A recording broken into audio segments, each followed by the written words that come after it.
Oi, gente, estamos chegando com mais um Tom Maior ao vivo aqui na Sagres TV e também em nosso canal do YouTube.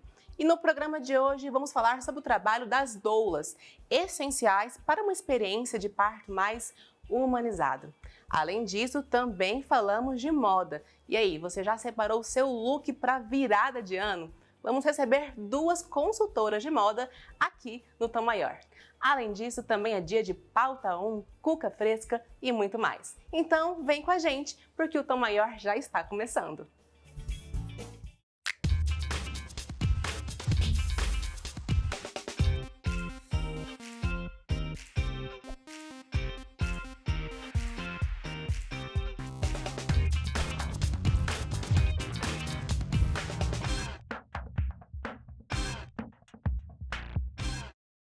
Oi, gente, estamos começando com mais um Tom Maior, ao vivo aqui na Sagres TV e já em clima de final de ano. E eu já começo com a minha autodescrição. Eu sou Jéssica Lima, tenho a pele clara, os cabelos cacheados. Hoje eles estão presos, estou usando uma calça da cor marrom e também uma camisa de manga longa na cor rosa. E a gente começa o Tom Maior de hoje falando de saúde. Uma prática que vem se tornando cada vez mais comum é o do parto humanizado. E como consequência disso, também o trabalho das doulas. Você já ouviu falar nessa função pra lá de especial? Esse é o tema do Sem Filtros de hoje.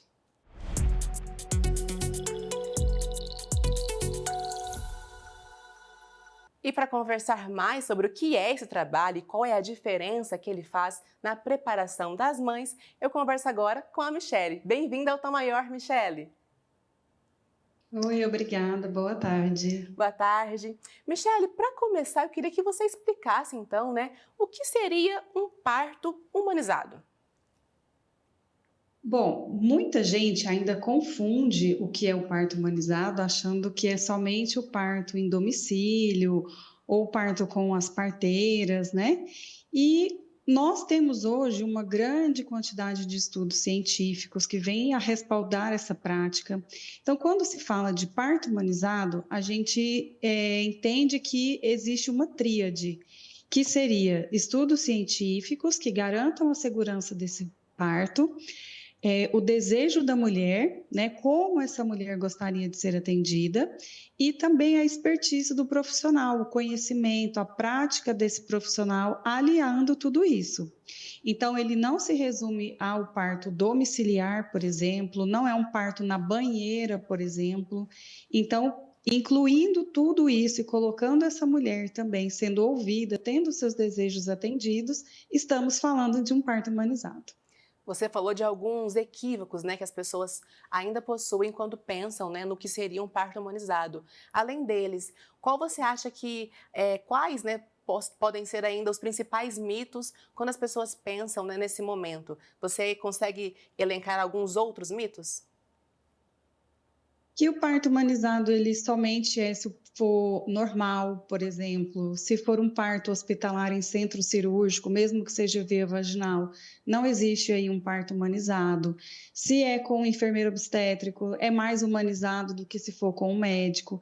Então, tudo vai depender muito do contexto onde essa pessoa, essa família está inserida e também como essa família percebe essa atuação. Né? Então, assim, não existe uma cartilha, um checklist que fale isso é parto humanizado ou aquilo não é parto humanizado, porque existe essa individualidade de cada família. Então, a gente não tem como colocar todo mundo de uma forma igual para ser atendida de uma forma igual.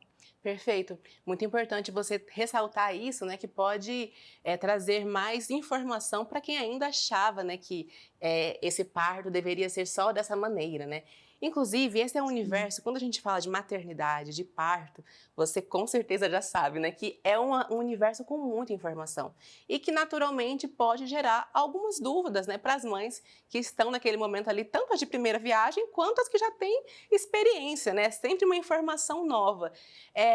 Assim, a função doula não é tão, nos últimos anos, que vem se tornando uma opção mais recorrente. Mas já faz tempo que essa função existe?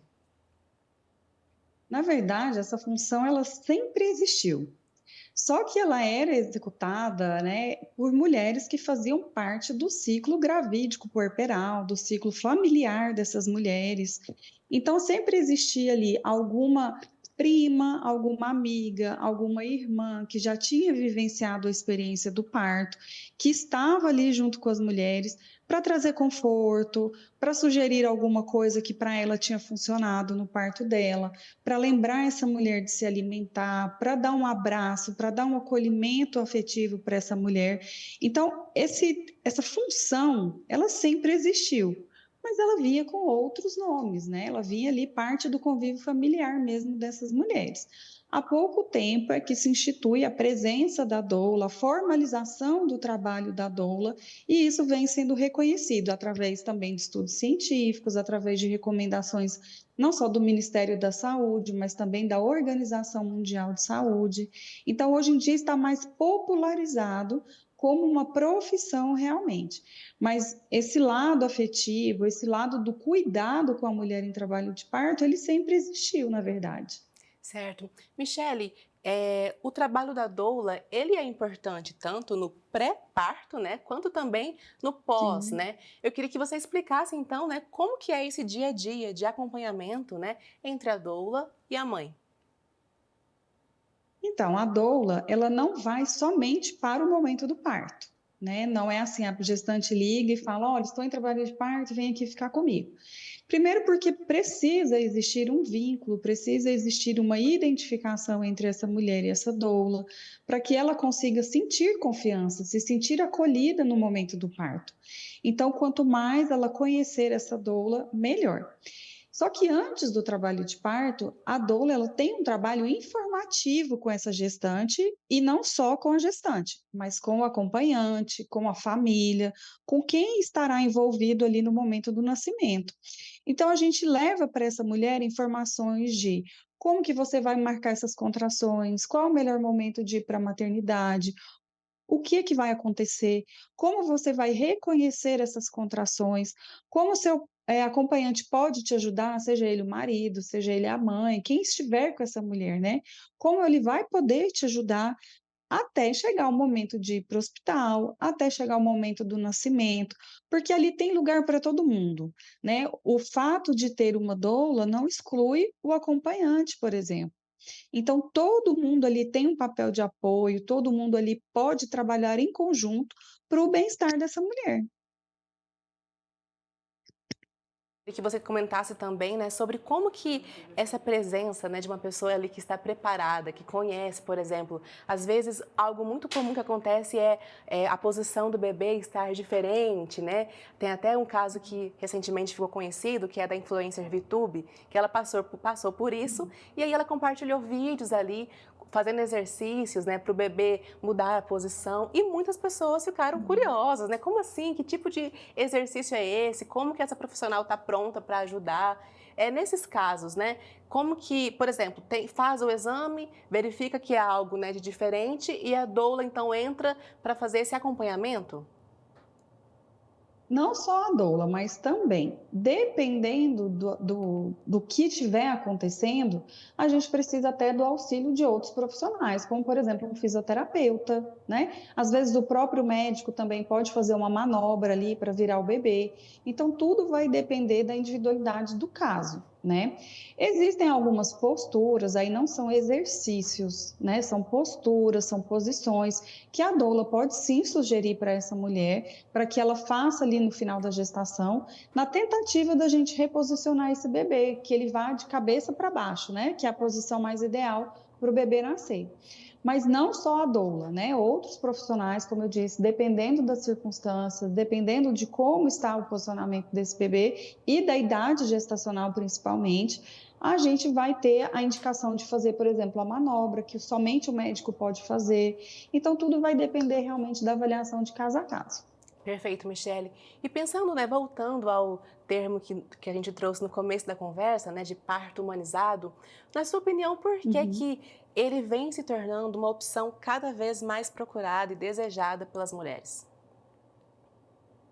Eu acho que principalmente é porque tem se tornado público, né, a quantidade, o excesso de cirurgias cesarianas para essas mulheres e as pessoas estão buscando muito além do parto em si, elas estão buscando realmente conceitos de saúde.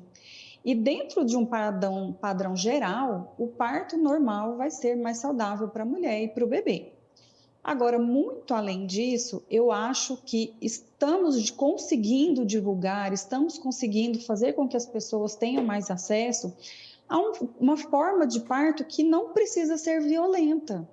Então, quando a gente divulga, por exemplo, vídeos de parto, quando mulheres vêm dar os seus relatos a respeito das vivências que elas tiveram, ou mesmo fotografias de parto, mostra-se uma opção saudável, segura e que pode ser bonita. Não precisa ser um parto violento ou uma cesariana agendada, né? Existe aí o contexto do parto humanizado, onde você vai ser respeitada, onde se você, por exemplo, precisar de uma cirurgia cesariana, você vai ter, ou se você solicitar analgesia, você vai ter. Se você precisar de apoio para continuar no seu parto natural, você vai ter. Então, eu acho que abriu-se mais o espectro de como esse parto pode acontecer. Porque até pouco tempo atrás a gente só escutava histórias ruins de trabalho de parto. Quem nunca ouviu, né, a sua avó, a sua mãe dizer: nossa, sofri muito, fiquei com fome, fiquei sozinha, não tive direito a um acompanhante, sofri algumas coisas que eu não gostaria, me vi como violentada.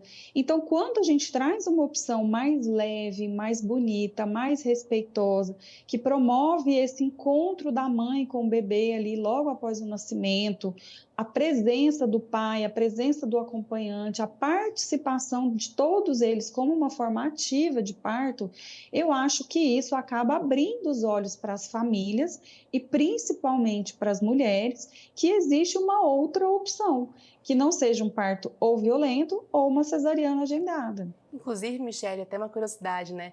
É comum que você ouça histórias de mulheres que na primeira experiência com o parto, né, tiveram uma experiência ruim, Uhum. traumática, e aí, ao terem uma nova gestação, procuram uma doula para ressignificar esse momento? Com certeza, com certeza. Não só procuram uma doula, mas procuram um outro obstetra, procuram alguém que tenha a forma de atendimento muito mais alinhada com os desejos dela.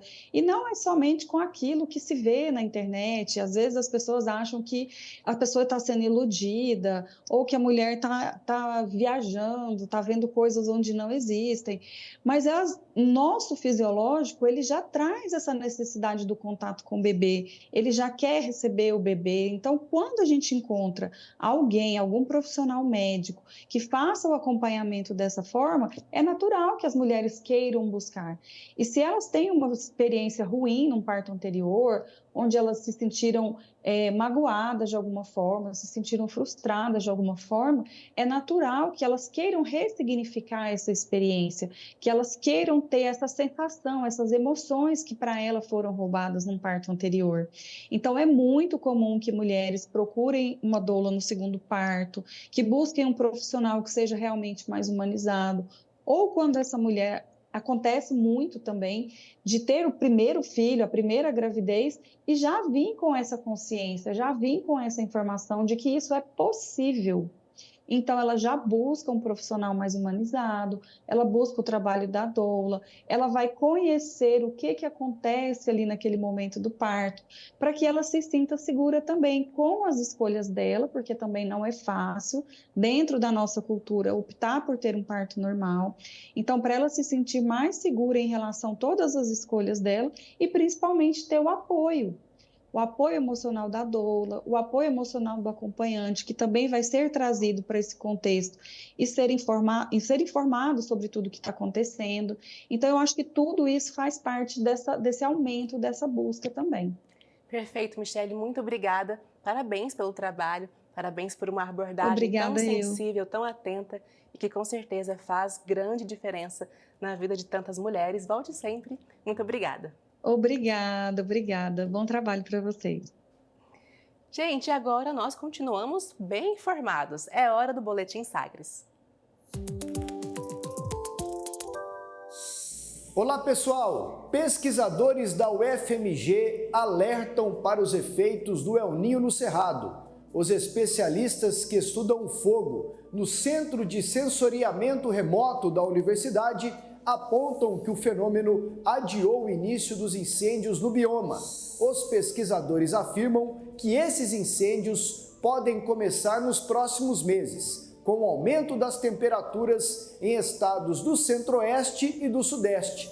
Os pesquisadores da UFMG alertam que o El Niño ainda está em formação. Sendo assim, existe a probabilidade de outras anomalias, como a onda de calor, ocorrer ainda em 2023. Ainda falando de meio ambiente, a Amazônia superou o Cerrado e se consolidou como o maior bioma com área de pastagem no Brasil. No entanto, o Cerrado permanece como o bioma com maior área agrícola do país. As informações divulgadas pelo MAP Biomas mostram que a área de agropecuária cresceu 50% nos últimos 38 anos. O estudo compreende o período de 85 a 2022. Essas e outras notícias você pode acompanhar lá no nosso site, o sagresonline.com.br. Até mais! Legal, né, gente? Sempre bom ficar informado com os destaques do portal Sagres Online. E agora continuamos bem informados, mas com aquela dose especial de boas notícias. É hora do Cuca Fresca.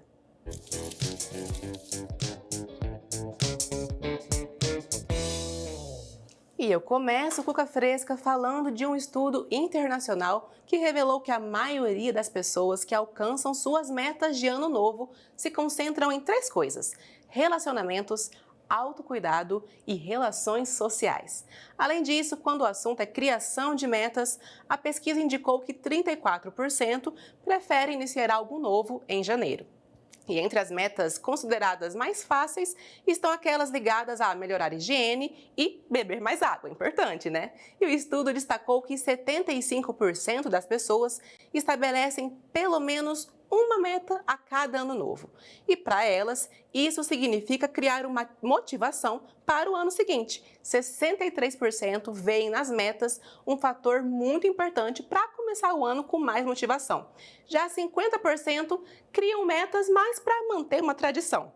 Quanto aos prazos, 42% preferem metas de longo prazo, com mais tempo para se planejar, enquanto 27% optam por objetivos de curto prazo. E você, já criou as suas metas para o próximo ano? E agora continuamos com o Cuca Fresca, com uma notícia que eu tenho certeza que é sinônimo de notícia boa para muita gente. Muita gente já está pensando nos feriados de 2024, já pensando em programar o descanso, as viagens.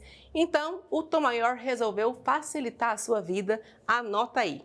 Apesar de em 2024 termos menos feriadões, ainda assim vai dar tempo de descansar. Já anota. Bom, para começar, o primeiro é no dia 1º de janeiro, que cai numa segunda-feira. Depois temos Carnaval, seguido do feriado da Paixão de Cristo, que cai numa sexta-feira. Em maio, Corpus Christi cai numa quinta, dia 30. Então, quem não trabalha no sábado consegue dar aquela esticadinha e descansar mais, né? Depois, a próxima oportunidade de feriadão vem só em 15 de novembro, que cai numa sexta. Vale lembrar que também tem os feriados estaduais e municipais que podem render aquela dose extra e merecida de descanso, né? Então, gente, já anota e começa a preparar as próximas viagens. Nesse clima, vamos para mais um intervalo, mas não sai daí que já já estamos de volta.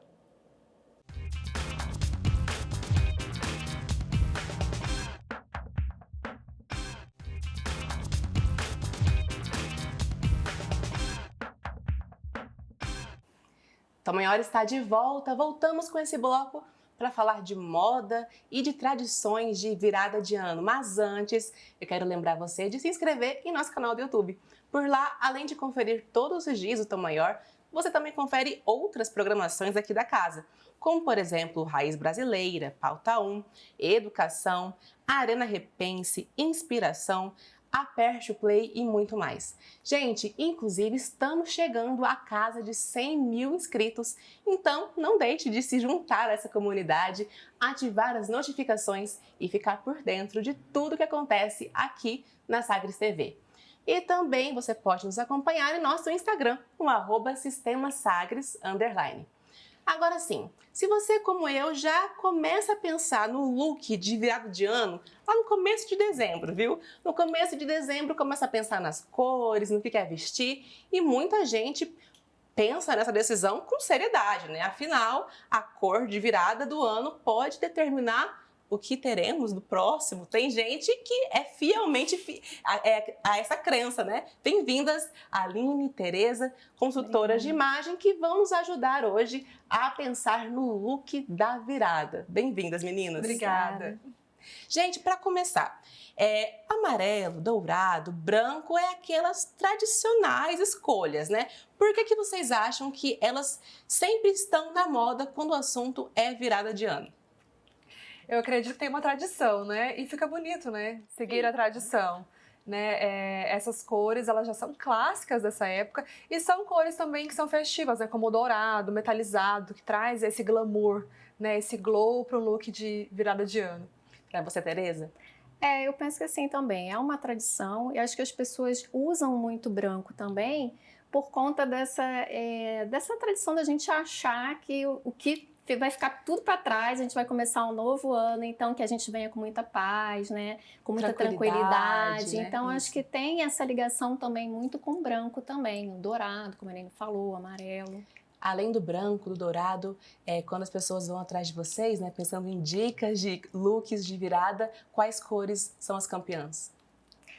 Acho que o prata também entra bastante, né? Tem muito essa divisão das mulheres, assim, de gostar do dourado ou gostar do prateado, né? Com relação ao tom de pele, a coloração pessoal, para valorizar, né, a beleza da mulher também. Mas são os clássicos mesmo, né? Natal tem muito vermelho, muito dourado. Muito verde. Muito verde também, são as cores, né, que remetem ao Natal. E Réveillon é prata, dourado, branco. E hoje em dia tem bastante dos tons também off-white, né? Essa pegada do claro, não tão branco assim, né? Que também traz, né? As lojas trazem, né? A moda traz muitos looks de festa com esses tons também. Né? Então a mulherada gosta. Gente, assim, muitas pessoas querem usar o dourado, mas geralmente dourado, prata são cores mais extravagantes, né? Assim, não tem como negar. Para quem quer, assim, não sair muito do básico, né? Não ir pro tão extravagante, mas trazer essas cores, quais são as dicas de vocês? Eu acho que pode usar muito em acessório também, né, Aline? Se não quiser também ficar, né, muito chamativo, você pode usar um acessório dourado, uma sandália dourada, um cinto dourado, que aí você consegue equilibrar também isso, entendeu?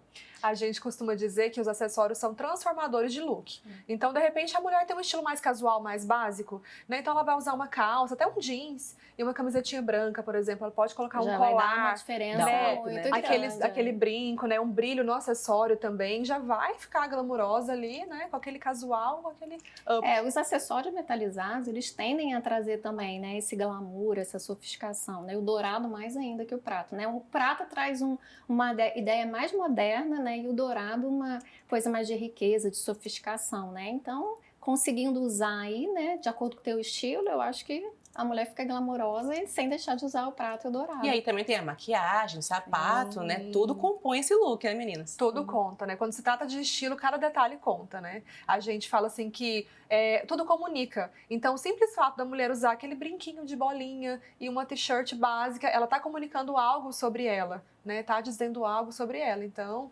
não muda, né? Nas festas, no fim de ano, né? Mesma coisa. Tem aquela clássica divisão de estilos universais, né? Não sei se vocês trabalham com esse sistema, mas eu queria que a gente pensasse em opções de look pensando nessas diferentes mulheres, né? Por exemplo, pode ser que tenham uma pegada mais romântica, outras Mais uma pegada mais sensual. casual, isso. Vamos pensar nesses estilos para começar com o estilo clássico. Como seria então esse look de ano novo? A mulher clássica, ela poderia incluir alguma alfaiataria. De repente, uma calça de alfaiataria, né? Provavelmente ela vai querer um salto, uma coisa mais, né?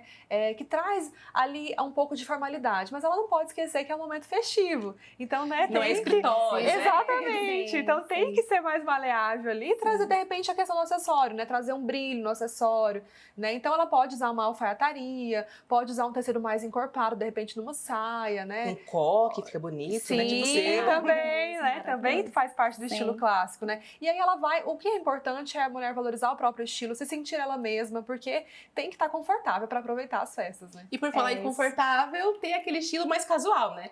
Pessoas que nem em momento de festa gostam de salto, né? Priorizam realmente sempre o conforto. E tem como, né? Se manter confortável e estilosa, né? Sim, sim.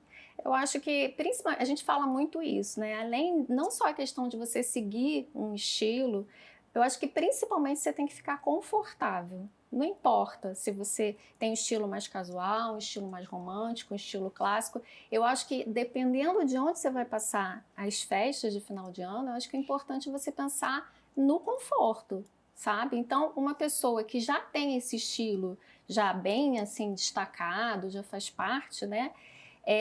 Dependendo de onde for passar, então, não sei, eu colocaria um acessório, né? Para de repente dar uma valorizada. Pode manter o tênis, então. Sim, uma sapatilha. Tem muita gente que passa em praia, por exemplo, de né? rasteirinha, né? Não tem problema nenhum. Um short jeans, uma camisetinha, de repente um colar alongado, né, nessa camiseta, já vai, né, dar esse up, já vai trazer Ou então, uma dependendo até da região, você pode usar uma camisa de algodão, né? Ou de linho, também fica super lindo. Pensando em tecidos, né? Então tem alguns tecidos que são mais indicados para esse momento, né? Pensando que geralmente dura muitas horas, né? Pode ser um ambiente que, por conta de ter muitas pessoas, pode ficar mais calor. Tem tecidos mais indicados? O tecido depende bastante do ambiente.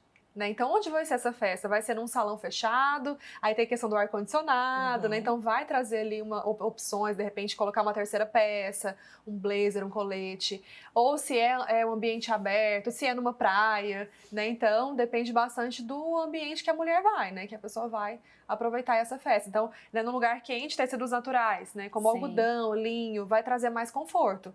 A pele respira melhor, né? Não fica tão quente. Eu acho que vale mais investir nessas peças, né? Gente, pensando em investimento, não é todo mundo que pode, assim, investir grandes quantias, né? Para renovar o guarda-roupa, ou comprar um look todo novo para esse momento. Vocês têm dicas para quem quer, né, montar um look diferente, mas sabendo aproveitar bem aquilo que já está no armário? Por onde começar, né? O que é importante é que a mulher conheça o próprio estilo, né? Que ela se dedique nesse autoconhecimento, né? E se analisar, né? O que é importante para mim, né? O que eu quero comunicar com a minha imagem, como eu quero estar naquele momento. Né? Então, já se imaginar lá, né, no evento que ela vai participar. Então, parte para o guarda-roupa, faz uma análise com calma, com tranquilidade, né, para ela conseguir ali versatilizar, fazer as peças dela renderem, né, e criar looks, né, que podem ser bacanas, né? É possível. Sim, esse é o nosso trabalho, né, de consultoria. Na verdade, a gente faz um trabalho de autoconhecimento, né, que é fundamental, para a pessoa entender quem ela é, né, seus gostos, como funciona o seu dia a dia, né, qual a sua principal necessidade. Aí a gente observa os estilos, tudo, para depois entender onde que eu quero chegar, o que eu quero comunicar, como que eu quero comunicar. Né? Então, quando a gente faz esse trabalho, a gente olha para o guarda-roupa, a gente vê as peças que tem ali no guarda-roupa, o que pode ser aproveitado dentro dessa necessidade e no objetivo de imagem que ela quer chegar e transmitir, aí a gente consegue fazer esse trabalho redondinho. Então, assim, por isso que a gente fala, a consultoria, a gente consegue aproveitar muita coisa, né, Aline? Não tem essa coisa que muita gente acha assim, vai fazer consultoria, vai tirar tudo do armário, vai jogar fora, não vai usar nada, Dá né? até medo, né? Nossa, pra onde vão minhas roupas? Não, de maneira nenhuma. A gente não joga roupa no lixo, não. A gente tenta ao máximo aproveitar mesmo, porque assim, tem que ser assim, né? Não faz sentido uma moda descartável. Né? Tem que ter, né? A gente tem que priorizar pelo consumo consciente, até pensando em algo sustentável, pela sustentabilidade, isso, né? Então, a compra sustentável, a compra consciente é aquela que, né, vai ser realmente usada. Né? Não faz sentido ter, né, 1 milhão de peças, porque não é vida real, né? A gente sabe que tem a vida de artista diferente, né? Então, aquele closet gigantesco, a mulher real não é bem por aí. Aquela pasta de Pinterest, né? Que tem 1 milhão de looks, mas às vezes não é acessível, né? Exatamente. Gente, inclusive, uma meta, né, que muita gente tem é mudar de estilo, renovar o guarda-roupa. Vocês acham que muita gente não descobriu ainda como expressar aquilo que realmente deseja expressar, né? Por exemplo, eu quero passar uma imagem, algo mais leve, algo mais para cima, e geralmente aquilo que está no guarda-roupa não reflete. Ou ao contrário, eu preciso passar mais seriedade e aí vai no guarda-roupa, não passa esse sentimento. As pessoas ainda têm essa dificuldade de como saber se expressar por meio das peças? Sim, uma coisa assim, eu não sei se a Aline vai complementar depois, mas assim, aproveitando a questão das cores. A gente fala muito sobre o preto, né, por exemplo, que muitas pessoas acham que o preto é uma cor universal que funciona para todo mundo, e isso não é verdade. Então, se por exemplo, se às vezes não está num dia bom, o preto, ao mesmo tempo que ele pode trazer autoridade, traz um poder, traz sensualidade até, né? Ele também pode deixar você mais abatido, né? Porque não funciona para todas as peles. Então, se a pessoa não está num bom dia, não está num dia bom, está passando por uma situação ruim, tem muita gente que fala assim, eu vou pegar o preto porque o preto funciona. E é exatamente o contrário.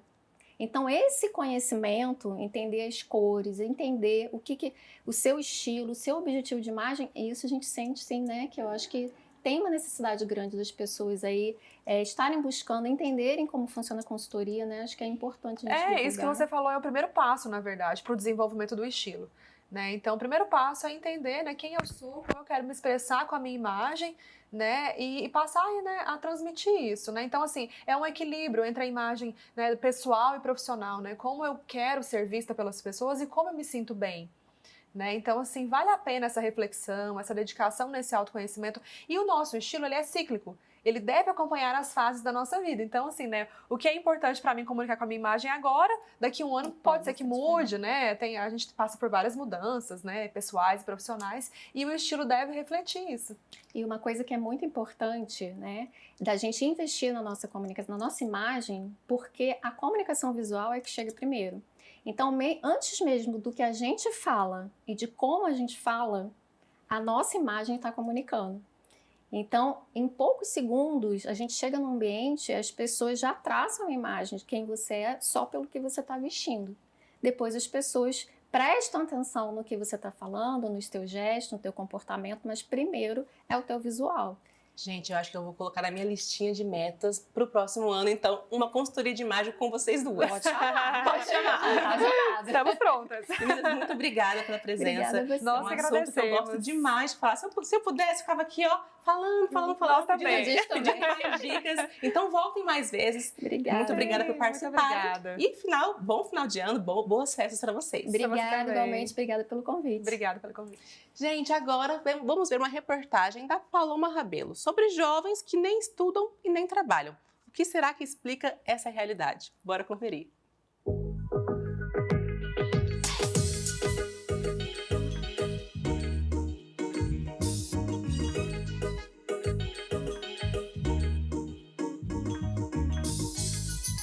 Você conhece o termo geração nem? São jovens que não trabalham e não estudam. Esse comportamento vem se tornando um desafio significativo para a sociedade. Mas por que será que isso acontece? Eu creio que seja por causa da falta de incentivo dos pais ou por interesse próprio da pessoa. Às vezes a pessoa também não está muito bem da cabeça para estudar, trabalhar, muito complexo. Eu acho que é difícil, a gente não pode muito julgar a posição que as pessoas estão, né? Óbvio que é muito importante trabalhar, eu estudo essas coisas, mas é uma coisa muito pessoal de cada pessoa. Cada pessoa vai ter o seu motivo, né, para não estar seguindo carreira, não estar estudando, né? Acho que acontece muito por falta, às vezes, de dedicação, um amparo familiar, um amparo do governo, a maior dedicação do aluno em si, o compromisso, né? O objetivo em si de ter um futuro, né? Um futuro que a gente diz ter um emprego, ser um profissional renomado, qualificado e assim ter um sucesso, né, na carreira profissional. Segundo dados da Organização para a Cooperação e Desenvolvimento Econômico, o Brasil é o segundo país de um total de 37 analisados com maior proporção de jovens com idade entre 18 e 24 anos que não estudam e não trabalham. A geração nem possui características peculiares, que acabam contribuindo para esse quadro. Esses jovens, eles têm um excesso de autoconfiança, né? Eles se acham habilidosos, super habilidosos na tecnologia. E com isso, eles têm dificuldade e resistência a frustrações e dificuldade em lidar com a autoridade, o que inviabiliza, né, a entrada deles no mercado de trabalho. E aí, quando eles vão ingressar no mercado de trabalho, encontra resistência em permanecer nesse local, né, de trabalho. Há casos que é importante considerar que os jovens tenham autoconhecimento, para que saibam qual é a área de maior interesse e maior domínio, na hora de escolher uma profissão. Nesse ponto, acho que tem um elemento fundamental. O tanto que as profissões têm se modificado. Se na minha época já era assim tão difícil, acho que eu estou entregando a minha idade, né? Mas se na minha época já era assim tão difícil encontrar ou buscar a carreira mais aderente, não tenha dúvida de que hoje as oportunidades são tão grandes, são tamanhas, são diversas e em profissões cada vez mais renovadas e multiplicadas. O tanto que a tecnologia trouxe esse grande efeito. Então eu acho que se no passado havia uma grande dificuldade de reconhecer qual era ou quais poderiam ser aquelas carreiras de desejo, elas são muito maiores. Com esse cenário, os programas de aprendizagem surgem como uma ferramenta fundamental para transformar essa realidade, oferecendo ferramentas que não apenas capacitam esses jovens, mas também os inspira a construir trajetórias mais promissoras. Ajudou muito, já que guia a gente completamente em tudo, dá o passo a passo que temos que seguir. É a questão... Primeira coisa, passo da entrevista, como ir, eles deram dicas do que você fazer lá, como se portar, vestimenta. Isso foi muito importante, já que eu nunca tinha feito uma entrevista de emprego, então esse passo a passo foi muito importante para mim. A questão de sair de zona de conforto foi algo que a gente já devia sair há muito tempo e foi muito bom, que entrar um pouco na realidade de você acordar muito cedo, pegar um ônibus... Tá sendo algo que está me integrando na sociedade. Isso ajudou com que eu fizesse e conhecesse e entendesse outras pessoas, saísse da minha zona de conforto, para mim não ter que ser uma pessoa restrita, mas também para mim conhecer outras pessoas ao meu redor. Fez com que eu conhecesse outras coisas que talvez eu não tenha aprendido dentro da escola, mas que no meu âmbito profissional eu conheci e aprendi.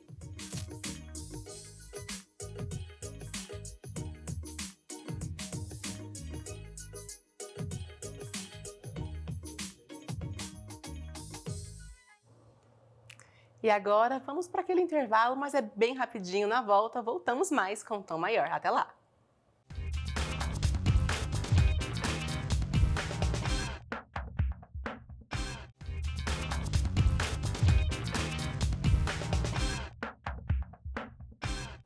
Estamos de volta com o Tom Maior e eu quero saber, você já segue a gente lá em nosso Instagram?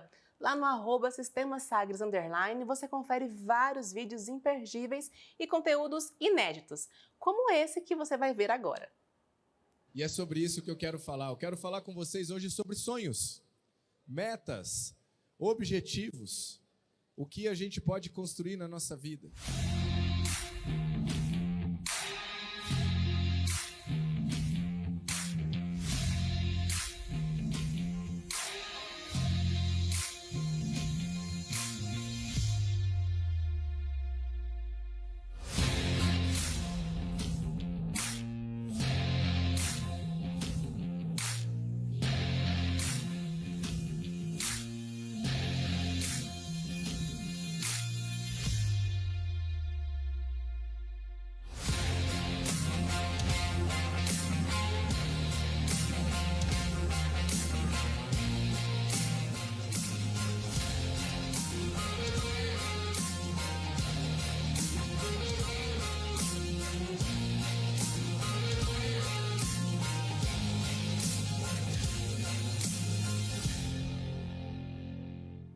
Legal, né, gente? Esse é o Daniel Dias, que esteve presente na edição do Olimpismo 365 lá em Tocantins. E ano que vem o Olimpismo volta, hein? Então, agora a gente vê outra novidade aqui da casa. Tem um tempo que ele estreou, mas ele é aquele conteúdo bom para quem quer se informar sobre educação, saúde, meio ambiente. É claro que eu estou falando do Pauta 1. Bora conferir mais um trecho. Olá, seja muito bem-vindo, muito bem-vinda a mais uma edição do Pauta 1, programa que quer te conectar aos principais assuntos do Brasil e do mundo. E nesta edição a gente trata sobre um assunto que tem cada vez mais participado das nossas vidas, o desenvolvimento tecnológico, né? Aqui no estado e também no país. Assuntos como inteligência artificial, novas profissões, têm cada vez mais alterado a rotina no mundo de trabalho e também na formação profissional. As mudanças no ambiente profissional e as novas ferramentas que surgem a cada dia tem impacto direto nas nossas vidas e a adaptação aos novos tempos passa pela educação. Neste cenário, ações do poder público podem ser decisivas para levar o desenvolvimento para todos os segmentos da sociedade. Pois é, Samuel. Estudantes em formação e profissionais no mercado de trabalho encontram condições muito diferentes. A nova forma de desenvolvimento ainda tem um caráter seletivo e jovens negros e negras periféricos, na prática, têm menos oportunidades. E a inclusão é um dos desafios das novas tecnologias. Pois é, e além desse recorte assim, social, né, a gente também vai detalhar avanços da ciência, da inovação aqui em Goiás, a partir de agora, recebendo no estúdio o nosso convidado José Frederico Lira Neto, que é secretário estadual de Ciência, Tecnologia e Inovação. Secretário, muito obrigado pela disponibilidade aqui, a presença com a gente no Pauta 1.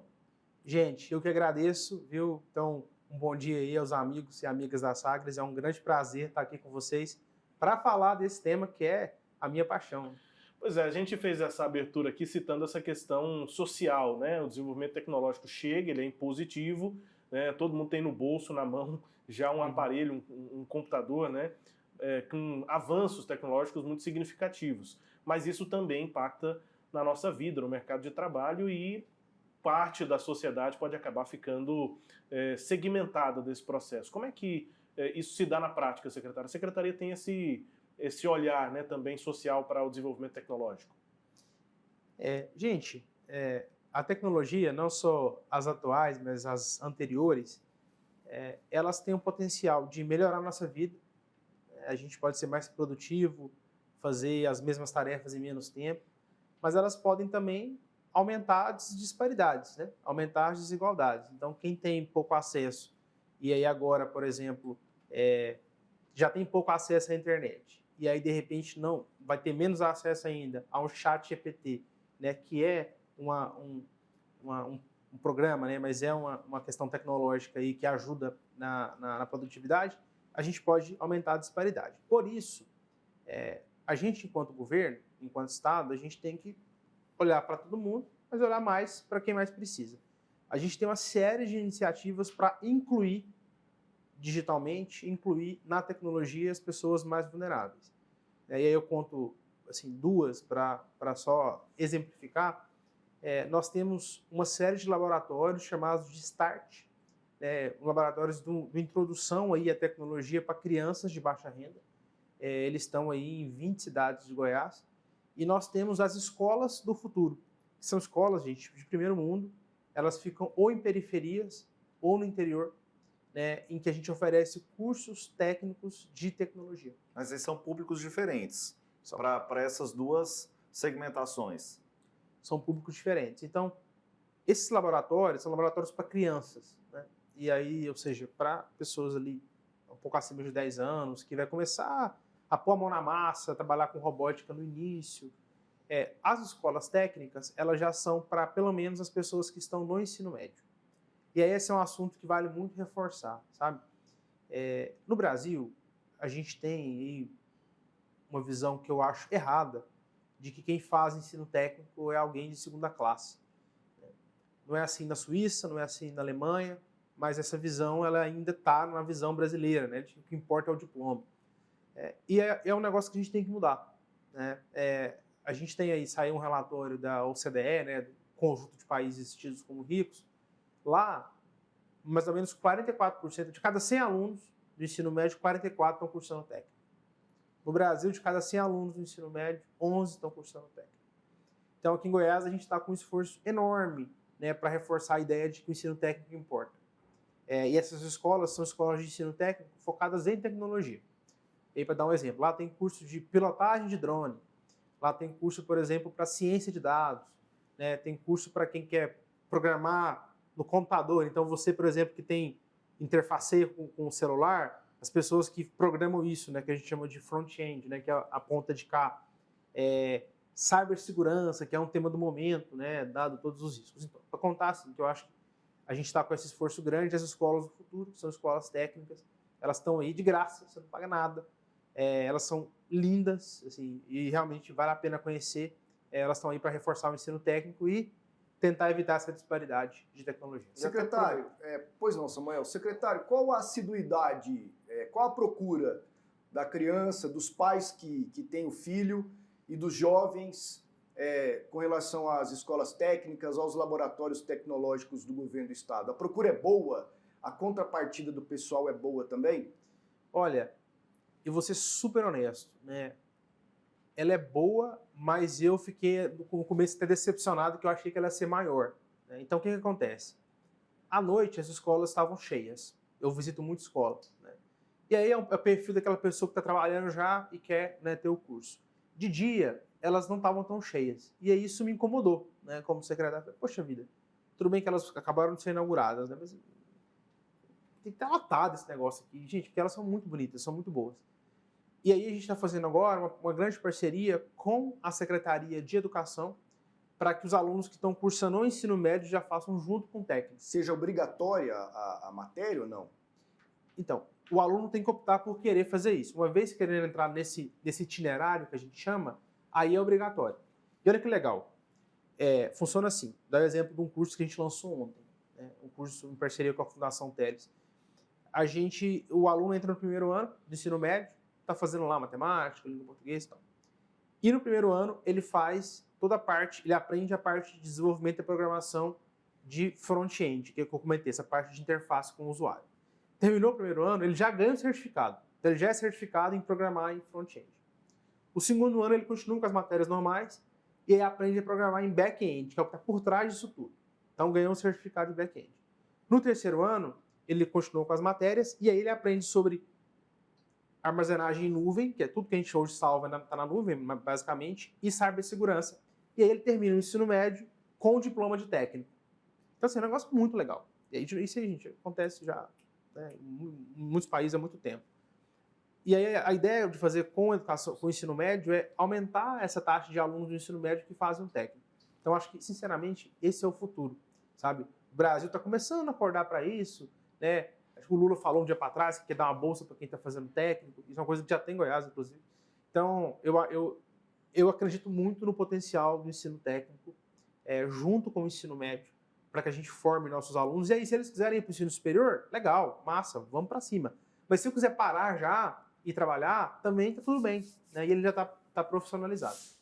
E agora, para encerrar bem o nosso programa, vamos ver um registro que um fotógrafo lá do Sul fez de um homem que foi encontrado andando pela rua com o seu cachorro. E o resultado é uma história emocionante. Bora ver.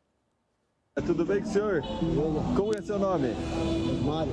Eu posso fazer uma foto sua e do seu cachorro? Esse aqui é meu melhor amigo, cara, velho. 7 meses junto. A minha felicidade tá com ele.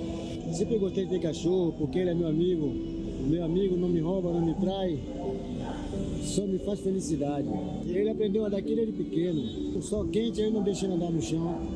Gosto de tudo dele, gosto dele todo, né, caramba? Meu maior sonho é ter felicidade com meu filho, né, filho? Que não larga por nada, que dorme comigo, come comigo. Ele era aqui em Salvador todo comigo, de ônibus, andando, bicicleta. Vamos fazer as fotos?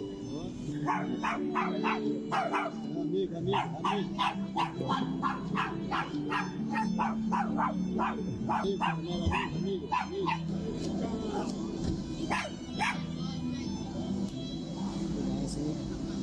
Aí você ali, ó. Amigo.